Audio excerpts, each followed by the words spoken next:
Hello friends, welcome back to our channel. In our previous video we saw how to create a pivot table. If you missed, check out the I button at the top right of your screen. Today, we will see how to add slicer. So let's start.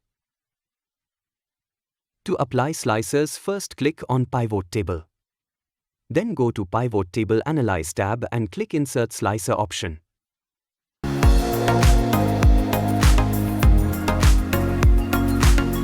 Select the fields for applying slicer. After adding slicers, adjust portion and width of slicers.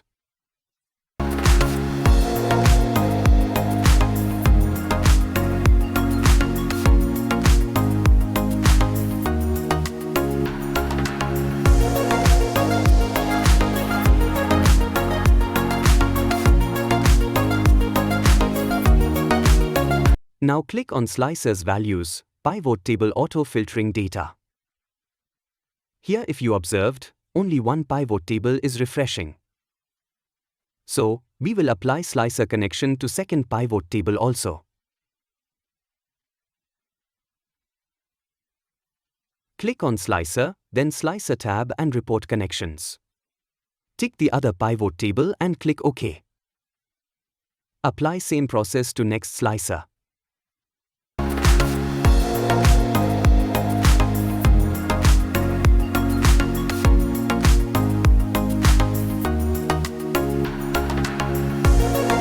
Now hide slicers items with no data.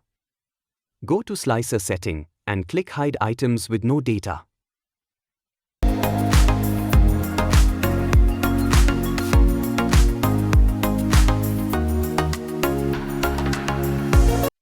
All set now. Select slicer items and data changes dynamically.